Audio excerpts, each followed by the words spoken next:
God. All right, Recording. take it off. What do you want to talk about on this fine day? I mean that's a nice topic It is a nice topic, isn't it? to get away from everything that is that topic that you never love to discuss anymore. Yeah, yeah. Don't get me started on that. I mean, I know. we do have some news on that, and I can go into that with historical signature discrepancies based on pressure Okay, points well let's and start with signature that stuff. one, then get into the other one, and then Okay, end it. okay, yeah. Let's talk about signature analysis. Okay, I'm gonna bring them up on the screen. So Yeah, let's talk about the birthday card signature. I don't know if you've seen the one that was Bill Clinton's, but it does not match his previous signatures either. yeah, which means which to me says that we could be seeing a lot of manipulation in this fact of Epstein trying to inflate his social status. You know what I mean? Yes, And and we've heard that. yeah, and so there was a few things, and this is the part that let's see here. Yeah, we've heard plenty of people say that Epstein seemed to embellish that he was good friends with certain people, but we never heard them say that those people talked about how they were good friends with Epstein. Yeah, I'm trying to find the actual picture. Okay, let me see here if I can blow this thing up.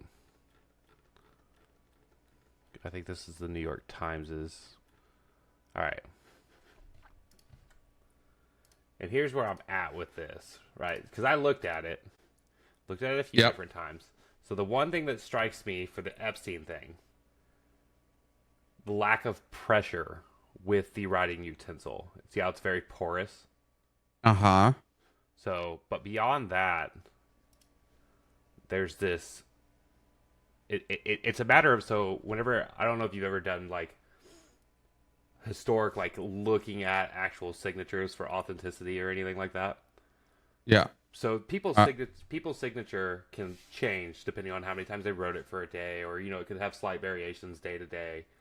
But the actual mechanics, it's a muscle memory mechanic. The actual pressure points and the overall scheme of the mechanic should stay consistent. These are all relatively from the same time, and so let me zoom in on these a little bit. All right, not only is it porous, but do you see kind of like how the pressure builds out where the line is thicker? yeah.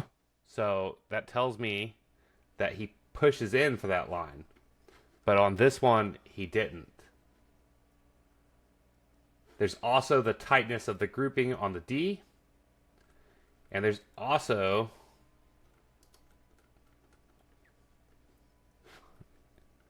there was one other thing. Ah, the so if you look at the D, this is a two-part D right here. The capital D is a two-part D Yeah. for the Epstein one. But if you look at all the other ones, it is a single swoop D. It is a single line. It's not. He didn't draw a line and loop it back around. But you can tell by the pressure points on this one that he came down and then he came back around. And then he Yeah. lifted again, which he doesn't do in any of the other signatures. And So, if you look at the Clinton card, it looks very similar in the pressure points and how faded it is. does it? Let me see here. Yes, it does. And it doesn't match his signature from previous memo stuff that he signed while he was president. Yeah, it's the same. Towards- It's the same porous marker. Yep. And actually, if you look at it, so let me pull this one up. It begs the question, was it the same marker and they just gifted it to everyone in this? So you know how I said where it builds the actual points? Look at the actual connecting points. Do you see this? Yeah, I see it. So these connecting points are the exact same that we see on the Donald Trump ones, the same pressure. The same pressure and release pattern is what we're seeing here. Yep. So just like on as you're coming off on the end here, we see that same pressure of release and push at the end. So yeah, I here's the thing, and it could just be that these are photocopies and it's causing a porous effect. I Could can't say be. one way or the other. You know what I mean? I would assume that they would have taken like a scan copy of the original to not have a porous effect. Like they wouldn't have printed it 12 times and then scanned it in to fucking like. I don't think Democrats were scanning it 30 times to fucking then send it to the New York Times and be like, look how faded the signature is. You know what I mean? So Yeah. but for me it's the push and release points of the signatures that give it skepticism. So Yeah, and does the actual and, birthday card match the description that the Wall Street Journal even gave? no, it doesn't. It's not. So, and I've actually seen two different photos circulating. One was a more voluptuous thing. I don't know if you saw that one, where it actually matches like the signature as like the pubic hairs that they had originally quoted in the Wall Street Journal, Yeah. but it doesn't have that in the in this one released by the House Democrats. Yep. So yeah, I mean, I'm skeptical of it, to say the least. Say the very And least. I have not seen that the lawsuit's been pulled. So the Wall Street Journal is going to have to prove that that is 100% Authentic. his signature and authentic. Yeah, yeah. So they're like the Wall Street Journal is going to have to come in. Like somebody's going to have to front the money for signature authentication. Yep. And me not even being a high level and pointing out the already discrepancies that you can pull between signatures from the same time frame, not even signatures from today, but signatures from the same time frame of that same mechanical skill that he would be in during that phase in life. It doesn't match up. If my eye can catch it, then somebody who's going to be looking at it under high resolution is definitely going to catch it. So Yeah.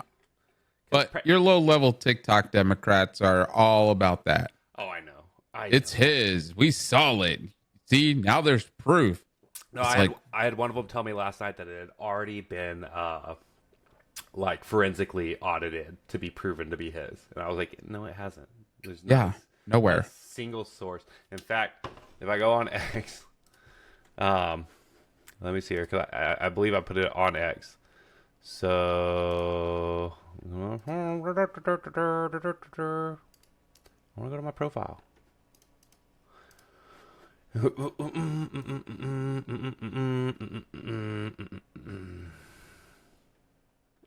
Yeah, I'll make sure that part gets cut out that has your email and name. Yeah, good deal.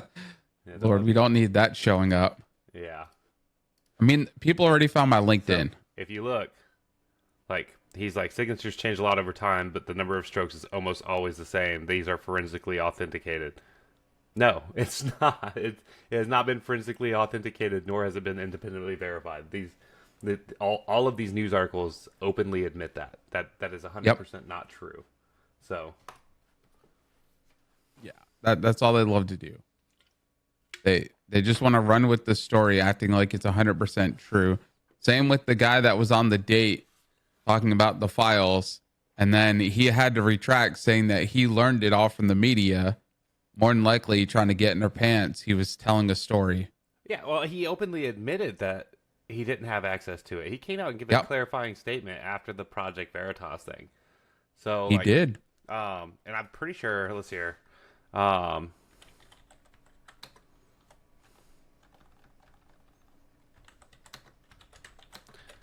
Uh,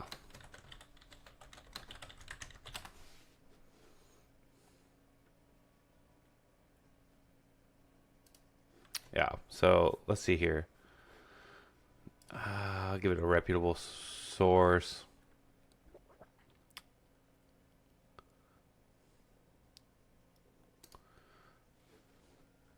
Yeah, so this is MSNBC.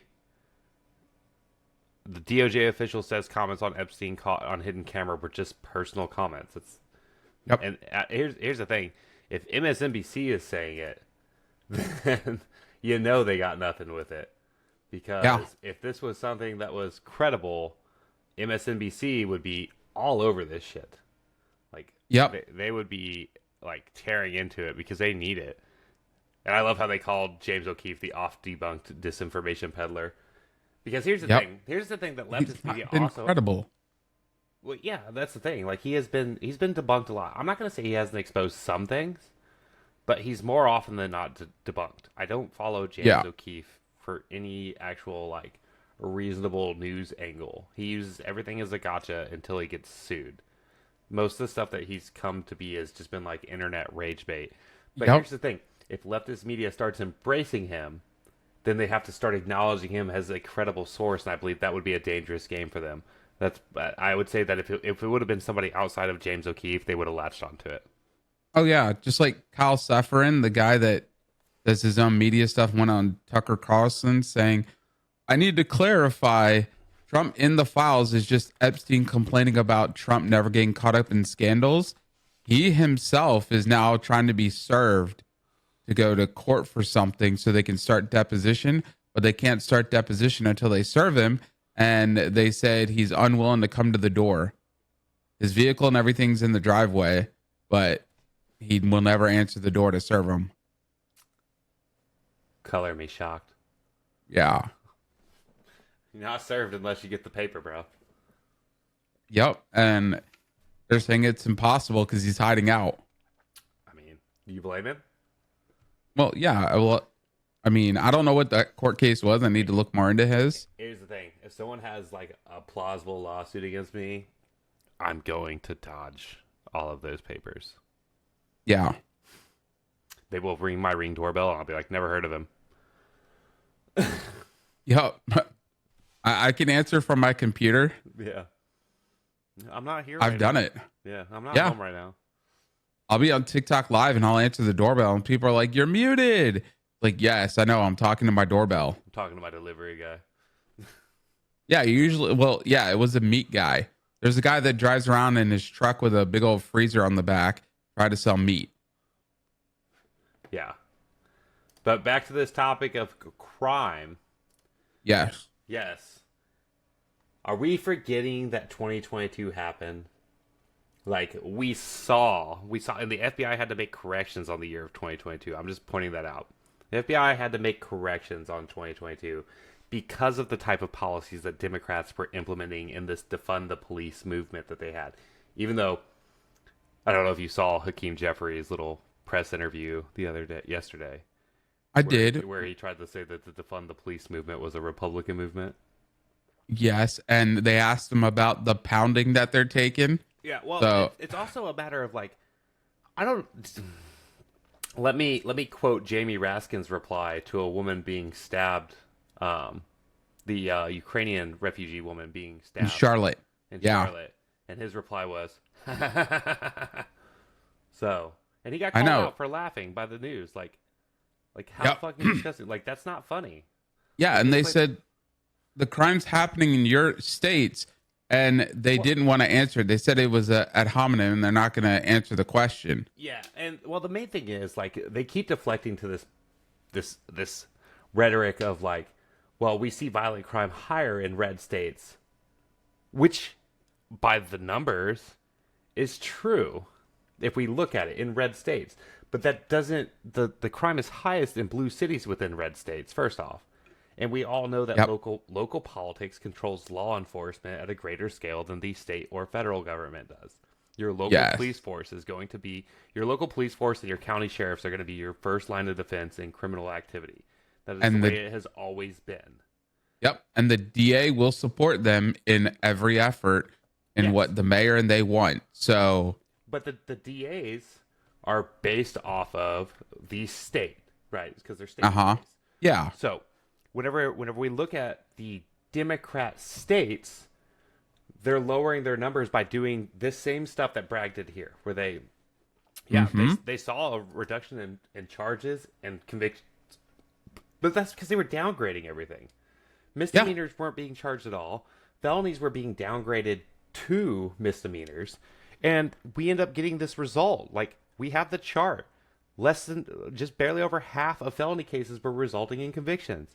Less than half of felony cases were actually being held on bail. Like these are felony convictions, and then you have people who were like William Rowland was busted for threatening with a knife. That's a felony charge, felony robbery with a weapon, and it was downgraded to a misdemeanor. That is going to show up as a reduction in crime rate in the overall stats whenever you change the statute that you're charging people under. So Yep. it's a very dangerous game. Where in red states, these blue cities, they still have to answer to those state the ADAs and the DAs. And those Republican DAs assigned to those cities are not going to be so easy on saying, yeah, we're going to let this be pled down. So your crime rate's going to reflect higher based on charges. But the policies that are, and here's the thing, I don't want to get too deep into policy because, well, I do, but at the same time, we have a common understanding, right? Poverty creates crime, right? Yeah. Crime creates higher rates of poverty.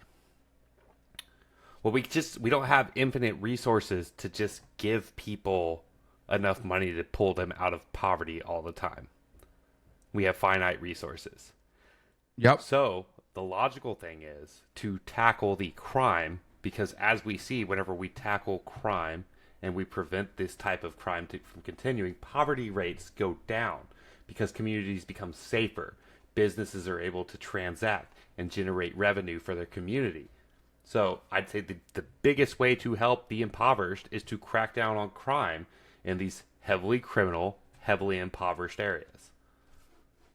Yep. But the Democrats don't see it that way. When I did the video yesterday, at the very end, after they were talking, I posted the video of what's her name, the former press secretary for Biden, the last one he had. Oh, KJP. Yeah, where Young Pia. she was talking about the laws they were putting in place for lessening the sentencing for the crimes in DC, and there were Democratic laws being pushed. Yeah, and so anytime you take a statute, for instance, because a felony has a minimum mandatory of 1 year plus, right? Yep. Anytime you reduce it under 1 year, under U.S. code and criminal guidelines for like United States law, that is automatically a misdemeanor because a felony has to have at least a year tacked to it. So if you move the punishment to less than 1 year, automatically downgraded to a misdemeanor based on punishment alone. Yeah, but they don't want to think of that. The only thing they keep saying is the gun laws. They talk about gun laws. And if we look at it, because a lot of people will be like, well, they're still reported as misdemeanors, so they're still going to be catching that crime data. But that's not entirely true. Because if we look on the actual reporting of things, misdemeanors can be reported into like the NCIC or the National Crime Information Center. But the presence of a misdemeanor depends on the state's actual specific procedures for reporting and whether or not they feel the state statute meets the guidelines, because states can generalize and broaden a statute, right? A statute can mean a million things. Like New York, for instance, their sexual abuse statute goes from mild groping, like if you grabbed a chick's ass on the subway. Yeah. It is the same statute. It's so broad that if you grab a chick's ass on the subway, it is the same as if you finger blasted her on the subway. Like, it is under the same statute. It's very broad.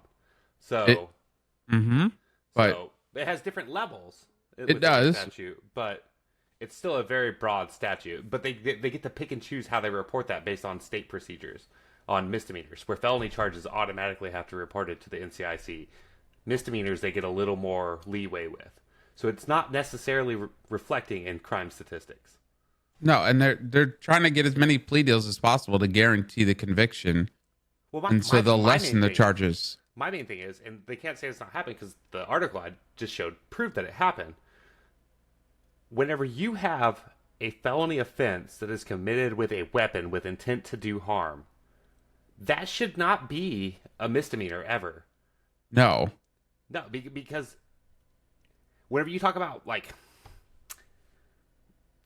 this concept of like crimes and moral turpitude, right? Like murder is an inherent evil, and that's what the moral turpitude is.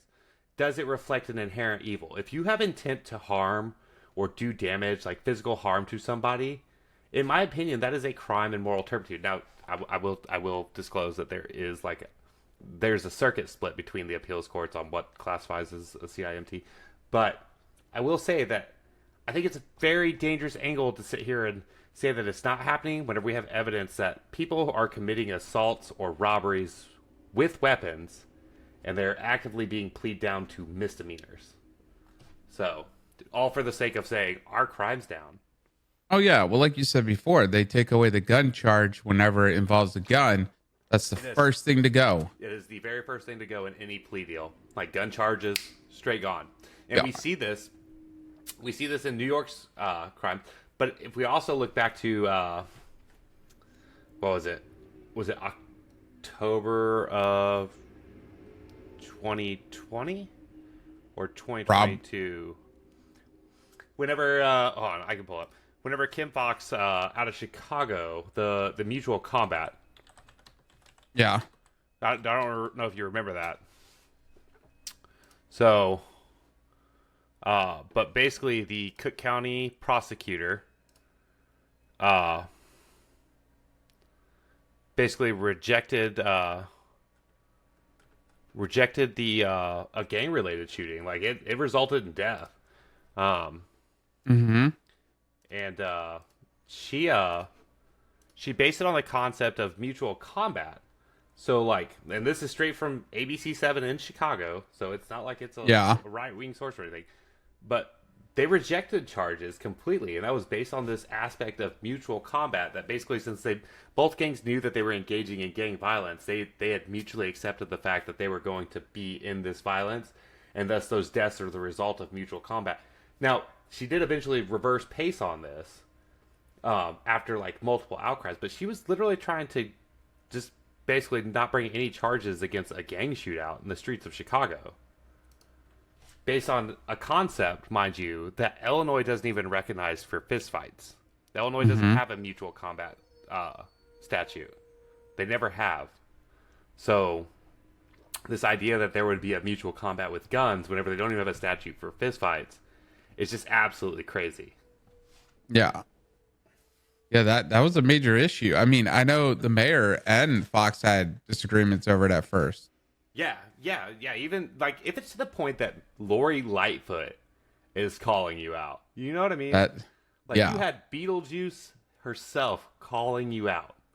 Yep. So it was bad. Yeah. So, but their whole thing is they need to take away or restrict the Second Amendment, which, if we remember, Trump tried to ban bump stocks, which is still banned in certain states, but the Supreme Court said that's against a violation of the Constitution. Yeah. So what do they anticipate being done? Because the states are actually going against the Constitution, which they never call out their own state. But, you know, do they want to amend the Second Amendment? Because that's never going to happen. They just say it's lobbying by NRA, not understanding how everything works. So, and I just want to put this out there, because whenever it comes to gun violence, you know, like Chicago blames surrounding states. There's only one surrounding state to Chicago because it only touches Indiana. Yep. But whenever you look at the University of Chicago Crime Lab, their point is the majority of crime guns recovered in Chicago originate from other states, particularly Illinois and Indiana. Chicago is part of the state of Illinois.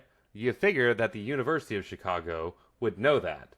But the fact is, most of the guns, regardless of where they are purchased at, are not purchased illegally that are involved in gang violence in the city of Chicago.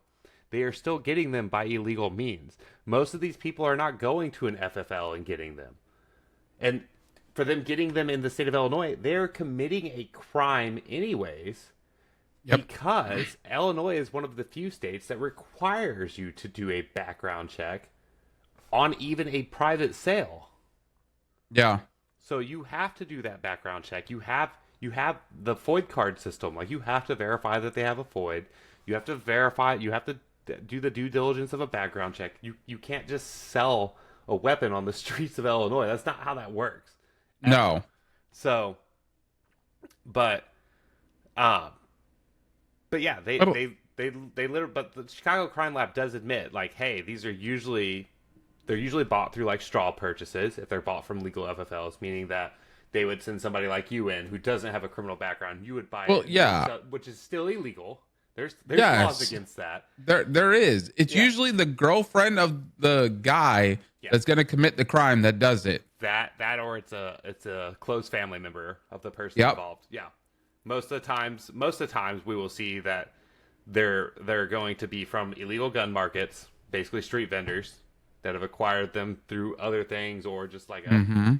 a lot of the times you'll see a lot of seizures from like rival gangs, or if they collapse on a Yeah. gang, they'll steal their guns off the street and then they'll resell those guns.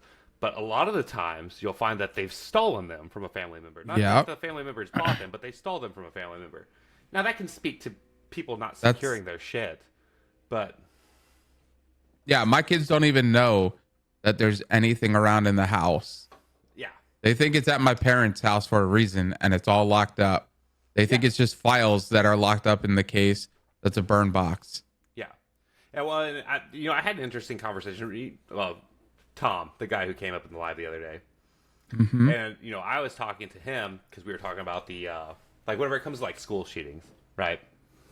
And so whenever we were discussing that, I brought up the idea of because I was like, I personally don't think that if we're going to do like a security element at a school, I don't believe that it should be just any random Joe Blow that is retired military or something. As much as I want to help homeless vets and all that kind of stuff, there Yeah. are some people who they never developed the skill set that would be required for this type of mission in the military. Like someone who is a 92 golf has nothing to do, doesn't know like threat assessments. They don't know mitigating factors to threats. They don't know basic combat tactics. Well, they might know basic combat tactics, but they don't know advanced combat tactics. So, but whenever, and there's some people who are psychologically just not there or capable of doing it. I think we could both agree with that. Yeah. People who have been to war, people who have been to multiple places, it's fucked them up. Like I can't stand to be around other people's kids. I wouldn't be a good fit to be some sort of security element at a school because I fucking hate being around people's kids. I'd be like, I don't even care. That's just me. I'm not saying I actually don't care about other people's kids to the point that I wish them death, but I just don't care to be around other people's kids. But my personal opinion was, if we were looking at a field from the military that could actively transition to the civilian world, it would be something in the psyop sector, Mm-hmm. and that's for a blend of environment, um, mitigation and threat assessment values, and then most of them come from a combat arms background before going into psyop, so they would have advanced tactics, and I recommended at a grade of E6 or above for a certain skill level. So Yeah. Like I suggested a camera system similar to like what I have in my house where someone has monitoring like 360 of the whole entire school. You can see who's coming in. The school my kids go to, they have my system. They have a ubiquity setup. They have a ubiquity access, as they call it. So using NFC technology that the doors are magnetically locked, kind of like a skiff, but without that And then NFC card, you can't get in. and then it has a controlling lock for visitors from like the central office and stuff. Yeah. So they could buzz people in at the central office, but once the kids are in school and they have all the kids in, everything is locked, and teachers are the only ones that can get in and out of the classrooms to make sure that the kids are all safe. And they have cameras everywhere. It's a fantastic setup, but more schools should have it. When I suggested it, like RJ Elcor blocked me. I showed him the article, and he's like, "What? I got to look into why Democrats wouldn't support a bill that protects our schools in Michigan." Well, yeah, he's gonna look into it about as far as his no. It doesn't He's not support his narrative. Yeah, it doesn't support the narrative, so he's just gonna fucking debunk it. And that that Yeah. we saw this the other day whenever the guy raged out in your live, right? Whenever he brought up the 2022 bill that Democrats did, and I brought up the 2022 bill that Republicans did, and I said Republicans voted to pass this bill and Democrats killed it. And he goes, well, what all was in it? I said, the security and the mental health treatment. I Yep. said, the actual restricting gun rights, um, like just straight out banning certain rifle platforms because they're quote unquote scary is never going to work. It's a non-starter. So Yeah. but for everything else that the Democrats claimed that they wanted, it was right there. Mental health treatment, security Yep. upgrades for schools, different resources available. And they were like, nope, nope. But it goes Yeah. to show that if a problem can be fixed, they don't actually want to fix it. And I can say that Republicans are guilty of this from time to time, too. Of course. Yeah. But if we look at it, like, let's look at, like, whenever a party had major control, right? Well, the last party to have full control, like, didn't need the other party at all, was the Democrat Party in 2009. Barack Obama won the election. Democrats secured the House. Democrats secured 60 seats in the Senate. They had a filibuster-proof Senate. Jerry Nadler put forward a repeal for the Defense of Marriage Act because that was one of Barack Obama's big running platforms. That and codifying Roe v. Wade. Yeah. And whenever he was asked why Jerry Nadler's bill to repeal the Defense of Marriage Act to allow gay marriage was killed in committee, or why he didn't codify Roe v. Wade, he literally said it's just not a priority. Mm-hmm. So, but every election cycle they run on it like we're gonna do it this time. He ran on that extensively in 2008 for the election, Yep. and then whenever he had the power to do it, he's like, it's not really something we're looking into right now. Yeah. They never care about half this stuff. They use Yeah. it as an argument to win the election. Yeah, that's the thing. The second they get rid of the second that they do their solution, their argument's dead. What do they argue for next? Yeah. I don't know their policy right now other than we hate Trump. Yeah, I don't know. Like if if I go to the Democrats' website right now,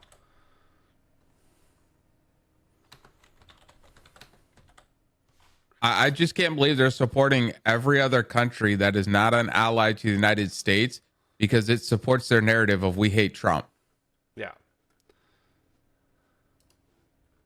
Like they were literally simping for China having China's military parade and stating how much better it was than our army history parade, not understanding it was a parade for the history of the army. yeah. So if we look at the Democrats' like website, like the actual Democrat National Committee's website, for their take action page right now, it's literally Trump's tariffs cost business.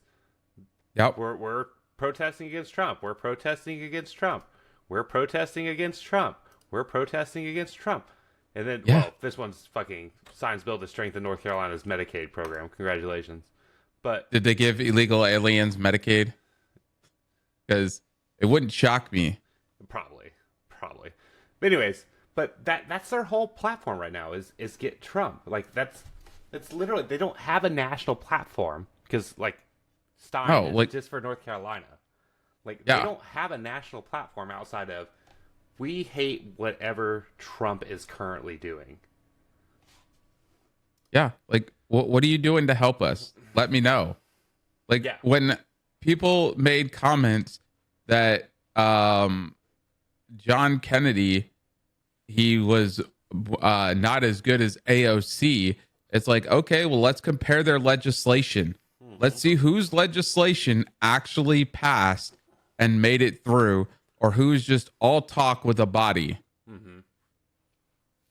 And when you compare legislation, yeah, he knocks AOC out of the park. Oh, every time. Everybody knocks AOC out of the park. And, speaking of people, who's the Louisiana senator that always has the quick quips? I can't think of his name right now. Scott? No, the one who's always like, I'm not saying you're the dumbest person, but you better hope the dumbest person doesn't die.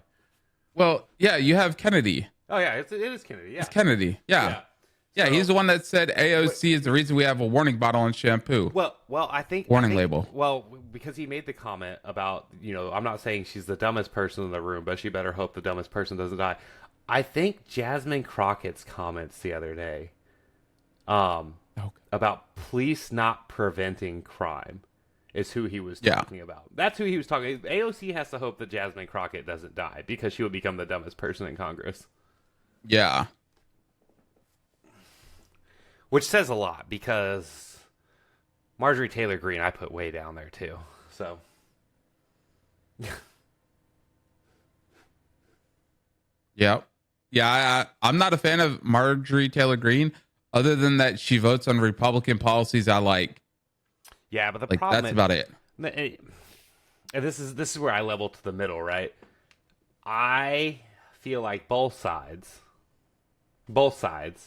tend to let their fringe talk too much. I believe it happens more on the left. And I agree with more right-leaning policies, but I do believe that sometimes Marjorie Taylor Greene gets a little out there. And Yeah. Same with Anna. Anna Paulina Luna. Yeah, I agree. Yeah. So I believe the fringe gets too much of a voice sometimes. And I get that we're in an age of like social media rage bait kind of generates clicks, and that's what they do, right? So Well, yes, and it's hard to refute Philip DeFranco when he made the comments of how it was like the Olympics of who's going to better put up Trump on a platform, basically who's sucking off Donald Trump better, because they were putting all these bills to put him on money, put him on Mount Rushmore, like make his birthday a public holiday, like things we don't need because he hasn't done nothing super historic for that. His birthday is technically a public holiday. It is. It's Flag Day. Yeah, it's Flag Day. Yeah, it's Flag Day. Yes. It's Flag Day and the Army birthday. Yeah. And that's why they complained, even though Congress had a bill to celebrate the 250th birthday of the Army back under Obama. And then it was already being worked on under Biden. Yeah, it was the semi-cinquentennial bill of 2016. It was signed into law. Like, the commission was established in 2016. And it's literally a bipartisan commission by law. Like, and that's why Republicans pick half, Democrats pick half. So anything that came out of that commission was absolutely bipartisan. So. But hey, we got no kings. They're making sure that, the UK doesn't take over and that King Charles doesn't have us under their leadership anymore. Did you look into the guy who got arrested for calling someone a Muppet? I did not. Yeah, so this is the hold on. I know Adam Cray on TikTok calls everyone a Muppet. And he's the one that was trying to say the EO for the flag burning is against the First Amendment, not realizing that when he keeps referencing the Texas v. Johnson, it specifically states in the EO it cannot go against the Supreme Court ruling of Texas v. Johnson. Only time, place, and manner, because a lot of your Democratic cities are not charging anyone for having fires and doing hate with burning the American flag, because they did it right in front of the ICE detention facility in LA and nobody got charged, even though you can't just set a fire in the LA streets like that. Okay. So the video, it was actually from 2022. This is from the Independent. But a video showing a man who was told by police he was being arrested for calling someone a Muppet has spread on social media. Most of the posts did not make a claim about when the video was taken. However, one discussed the events in its own video, which is billed as containing breaking news. So obviously it wasn't breaking news because it's an older video. The video is from September of 2022. But the video shows police arresting a man saying it is for Section 4A public order offense and telling him that there's been a member of the public who you've apparently been shouting at and calling a Muppet, and you have caused them alarm and distress. Yeah, that's a First Amendment violation. Well, so, the UK doesn't have a First Amendment. Oh, I know. So in the UK, they don't. But over here, freedom of speech. Yeah, that's a civil rights violation all day long. Yeah, that would straight land a civil rights case. Like, I'd be on payday already. Yeah, I watch the civil rights lawyer all the time. Audit. Like, they do a great job breaking stuff down. Could you imagine, like, getting pulled into a trial and looking at the judge and be like, well, why are you here? Called that son of a bitch a Muppet. Mm-hmm. Yeah. People got arrested when they were doing that celebration for King Charles taking over as king. and they were criticizing him. That they cannot criticize anyone within government or within the royal party. So, yeah, it's the same Royal way family. in Germany. Germany, you're not allowed to criticize the government. You can be arrested in Germany, and I believe Sweden as well. Which is funny because these were policies that were passed. These policies have been passed before, but it wasn't by the Nazi Party. They were passed under the Weimar Republic, leading to the Nazi Party, which is also when like all weapons were confiscated because the weapons ban in Germany. I don't know if you know this historically. It occurred in 1919. This is before the rise of Hitler. Hitler would rise to power until the 30s. The liberal government was doing things like censoring hate speech. Hitler wasn't allowed to speak in public, which caused it to go underground and fester. You know, I always say everything should be brought to light. People should be able to address it because if you don't, things go underground, they fester, and then a movement grows. And then, like, as far as like the weapons restriction, he didn't disarm the public. The liberal government disarmed the public. Yep. The Nazi Party came back in. They loosened gun restrictions, but only to their groups. It's pretty easy to sit there and loosen and give guns back to people that are on your side if the government before you has already taken guns from everybody. So I know. It's just a little historical correction there. Yeah, and people forget that last little clause that says shall not be infringed on the Second Amendment. Yeah. So many states are infringing on it because there are states that still have a bump stock ban, even though the Supreme Court ruled it's against the Constitution to ban bump stocks. Well, yeah. But I think they had a limiting factor, didn't it? Because this is before the overturning of Chevron. Which, Chevron, just so you know, historically, Chevron is the only case where the overturning of it did not overturn all the other cases originally annotated under it. Yeah. So everything that was determined under Chevron deference before the overturning of Chevron deference with Ronaldo, none of that got overturned. It's still based on the Chevron deference. But if it gets challenged again, that Chevron deference won't apply again. So I'm curious to see what will be re-challenged now that Chevron deference is gone. So we'll see, but like whenever they complain we need more gun legislation, Trump does it, and then a lot of their big fan base on the Democratic side says Trump violated the Second Amendment. Well, what do you want? In one breath you bitch about gun legislation needing to be stricter. The next breath you say he's violating the Constitution. We know he tried something. It did violate the Constitution, but he tried something that was for the betterment because he saw the LA mass shooting and they used bump stocks in that mass shooting. And that was his main, like, okay, it LA, it was Vegas, wasn't it? Or Vegas. I'm sorry, Vegas. Yeah, it was the Vegas one. Yeah, it was the Vegas guy. And when he saw that happen, he's like, we got to do something. Yeah. Yeah. I mean, oh, and their librarian's the one that first started saying it in Congress, Elizabeth Warren, the one that he calls Pocahontas. Yeah. Hey, yeah, she brought it up. I'll have you know that she is 1/1000th non-binary. Yeah. But I hate to cut this short. I do have a meeting here in 20 minutes.